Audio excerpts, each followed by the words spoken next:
Hi everyone, thanks for helping out with our project, which is on CPR detection.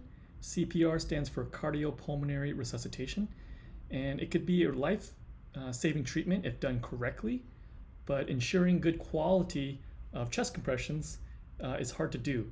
And so the aim of our project is to use computer vision to help recognize when chest compressions are occurring in a video, and then eventually to classify its quality.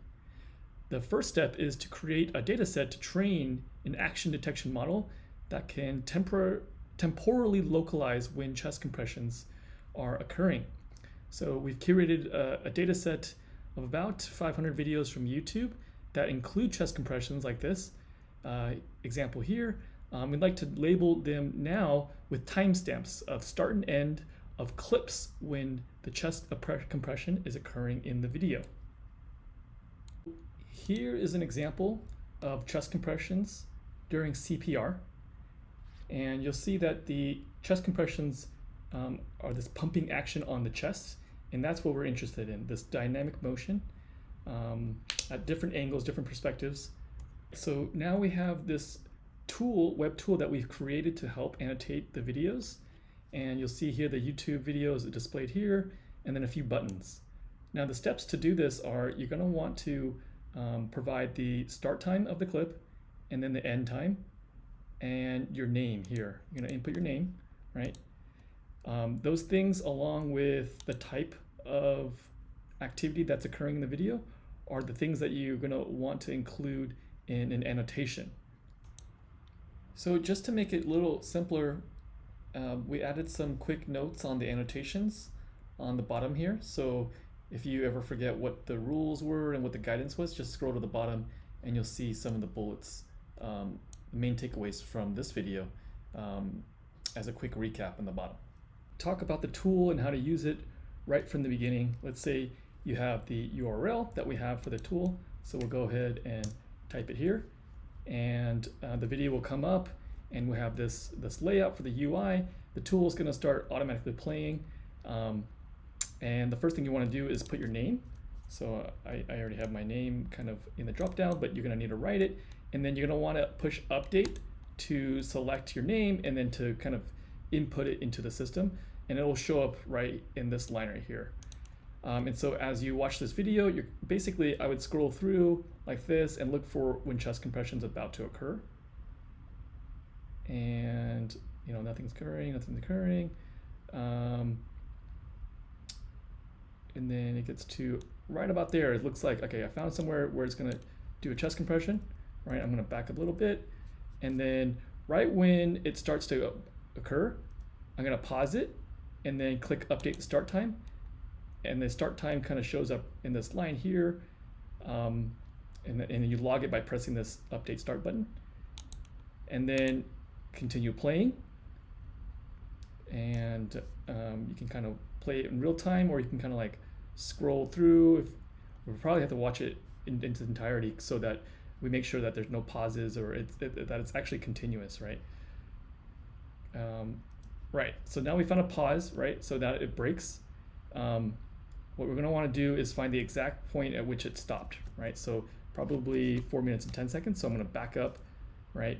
And then what I want to do is make sure that when I update the end time, right, and the start time, that it's going to be just the portions where chest compression is occurring, right? So the conservative thing would be to make sure that the entire portion between these times, start end times, is only chest compressions. So you want to start the video, you want to input the start time a little after it starts, and you want to make it end a little before it actually ends, right? So that makes sure that the clip that we annotate is continuous. And you can also you also need to press the compression button for the type of activity here as well. And once you have those 4 things, the start time, end time, your name, and the compression subactivity type, then you can press confirm clip, and it'll show up on the bottom here that it's been logged into our database. So it has the start, end times, the type of activity, and the name of the annotator. We're interested in clips, right? So the whole video is not going to be continuous chest compressions. They're going to be made up of individual clips that we're going to need to annotate. To clarify the definition of a clip, we mean that the chest compressions are occurring continuously for at least 2 seconds. And then we're going to call that a clip, a continuous clip of chest compression, as long as it's at least 2 seconds. And then we're going to want to update the start time and end time for that clip and the type of action it is, which is compression. Now the tricky part is some of these videos have pauses, right? Or most of the videos have pauses between chest compressions. And so we're going to ignore pauses that are less than 2 seconds. So if there's a pause, someone stops chest, like this right here, somebody stops chest compression. If the pause is less than 2 seconds, we're going to keep on going, right? We're going to call that a continuous clip. But if it's longer than 2 seconds, like actually in this video, it's been longer, right? We're going to split the clip. So what we want to do is stop the clip and then find the end time, right, for the original portion. And then note that and confirm that first clip, and then continue on with this when the chest compression starts up again, right? So when chest compressions start up again here, we're going to create a new clip. We're going to update the start time and then keep on going. And then when it stops, let's say it stops here, we're going to pause it and then update the start time and then create the second clip. Oh, I forgot my name. And so that's how you handle pauses in compression videos. Let's say you've finished inputting all the annotations for this one video, right? So you log them in here, they're both logged in.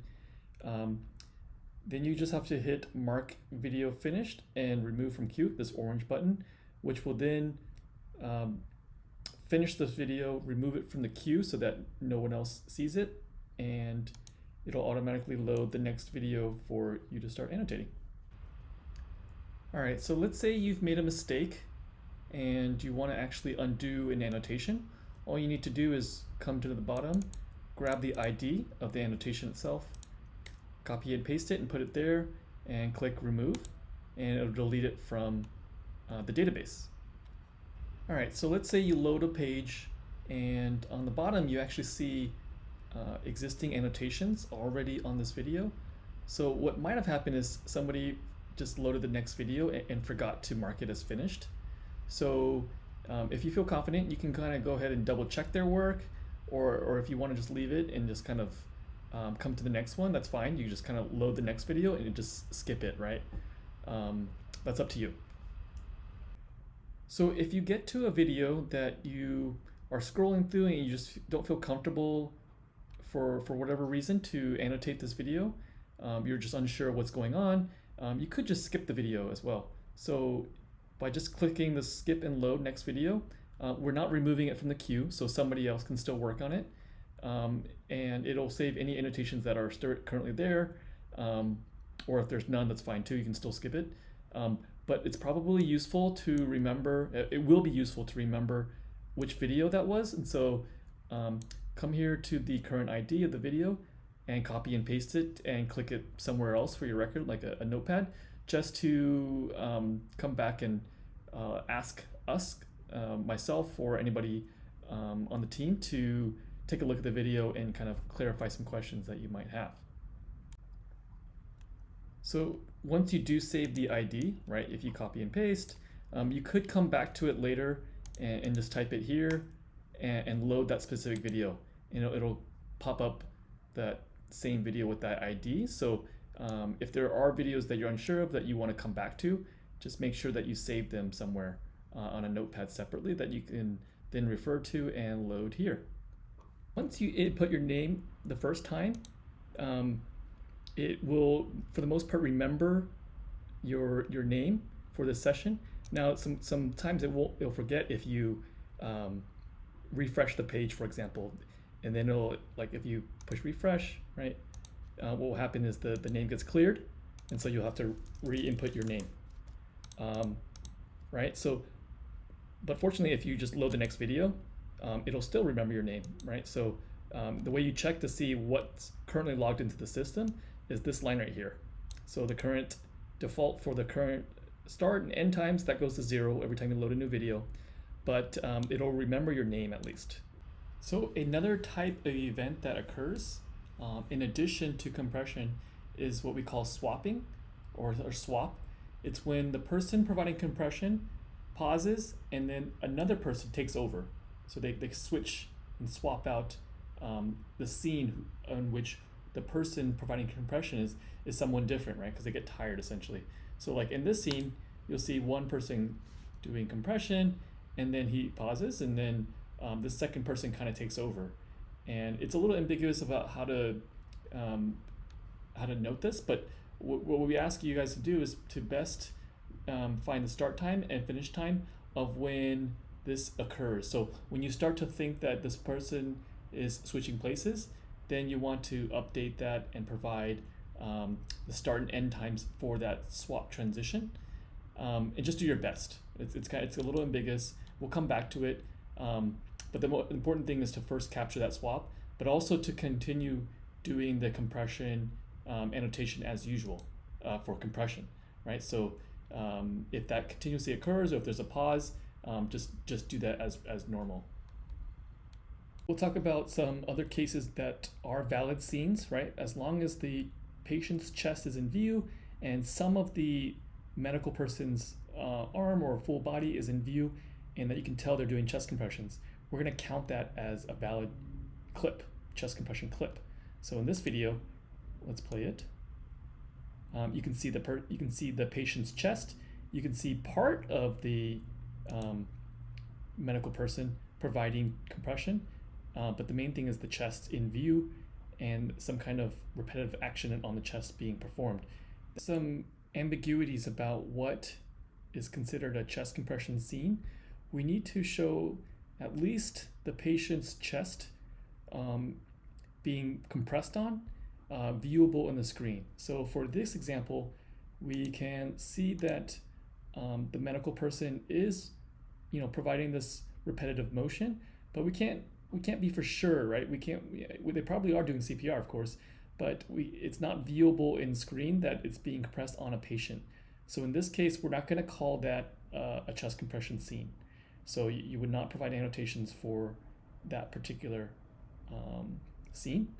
And then you can kind of move on and look for different clips that do show the patient's chest being compressed on. So what we're also going to see for clips is varying amounts of zoom, and sometimes it's going to get really close up, and it's going to be a little bit unclear sometimes if that's recognizable as chest compressions. But we'll show a case here that it's kind of zoomed in, but not super close. But this will be an example. So let's play the video. That's a pause, and then lots of pauses. So here, right, it's zoomed in quite a bit, but note that we could still see the patient's chest and part of the medical person's hands on the chest and compressing in some kind of repetitive motion. So that portion we would call a valid compression clip. If the patient's chest is not in view, but you can see just the medical person or the person providing chest compression, if they're doing the motion but you can't see the chest, then we're not going to call that valid. So here's an example, right? So here that's valid. Up into the right here, right up into that point, up until this point right here, we can only see the person providing chest compressions moving up and down. We would not call that a valid clip in this particular moment up until here, right? At this point, now it's a valid clip. You can see the patient and you can see the hands on the chest. Talk about valid compression clips when there's a lot of pauses in between, and do you want to capture those really quick bursts of chest compressions with lots of pauses? So as before I mentioned, as long as the chest compression happens for at least 2 seconds, and the pauses are no greater than 2 seconds, then we can continuously capture that. But let's look at an example where, for example, here we're going to see a chest compression happening for less than 2 seconds, so and then pauses, right? So something like that, we're just going to ignore up until this part where it's longer than 3 seconds. But before that, all those portions where it was kind of going back and forth, for sake of simplicity, we're just gonna remove that because the chest compressions didn't happen longer than 2 seconds, and the pauses were also 2 seconds, but there just wasn't a continuous piece in there of a clip that we wanted to capture easily.